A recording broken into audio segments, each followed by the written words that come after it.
এত সুন্দর করে তুমি সেজেছো, সুইট লাগছে বাবু। এত দর্শকের মাঝে তুমি আমায় অপমান করছো বলে না? না বাবু, তুমি এত সুন্দর করে সেজে কোথায় চলেছো বাবু? আমি তো প্রতিদিন এরকমই সাজি বলে না? না, তুমি আগে যা সেজেছো আর আজকে যা সেজেছো, তোমাকে যা লাগছে বাবু, কি লাগছে বলে না? একদম ফ্যান্টাস্টিক লাগছে। ছি ছি ছি ছি ছি ছি, আবার তুমি দর্শকের মাঝে আমায় অপমান করলে বলে না? আবার অপমান? তুমি সত্যি করে বলো বাবু, এত সুন্দর কেন সেজে কোথায় চলেছো?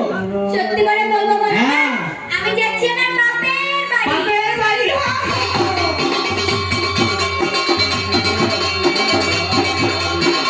দাঁড়াও, আমি যাচ্ছি আমার বাপের বাড়ি। তো তুমি 10 মাইল লাফাচ্ছ কেন বলে না? ও মা, 10 মাইল লাফাবো না? আমি যে কত বছর আমি শ্বশুর বাড়ি যাই না। না না, আমার বাপের বাড়ি তোমায় নিয়ে যাওয়া চলবে না। বুঝতে পেরেছি, তোমার বাবা আমাকে পছন্দ করে না। আমি কৈলাস পর্বতে 60 বছর ভাঙচি দিকে পড়ে থাকি, তাই তোমার বাবা আমাকে পছন্দ করে না। তবে ঠিক আছে বাবু, তুমি তোমার বাপের বাড়ি যাও, আমি আমার শ্বশুর বাড়ি চললাম। হ্যাঁ, বলে না? আবার পিছু ডাকছো কেন? একটি শর্ত আছে বলে না? আবার কি শর্ত? তুমি যদি আমার সাথে যুদ্ধে জিততে পারো আর নৃত্যে যদি জিততে পারো, তাহলে তুমি আমার বাপের বাড়ি যাবে, নাহলে নয়। বলো, রাজি আছো? তবে তাই হবে বাবু।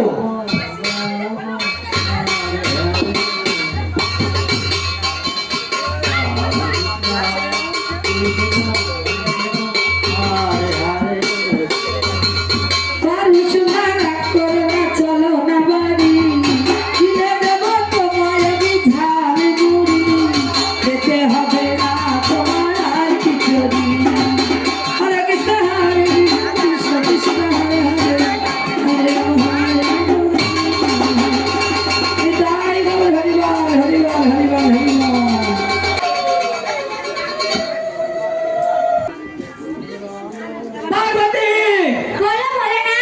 এরপর একজন জ্ঞানী আমি সহ্য করতে পারছি না পার্বতী, তুমি শীঘ্র করে গিয়ে ফিরে যাও। গিয়ে দেখো আমার ভাঙ সিদ্ধি রাখা আছে, যাও নিয়ে এসো। আমি জ্ঞান দুটো বসছি। বেশ, বলে না? বলে না, গৃহে যে ভাত সিদ্ধি ছিল সব নন্দী আর পিঙ্কি খেয়ে নিয়েছে। নন্দী বিন্দি খেয়ে নিয়েছে? হ্যাঁ, বলে না?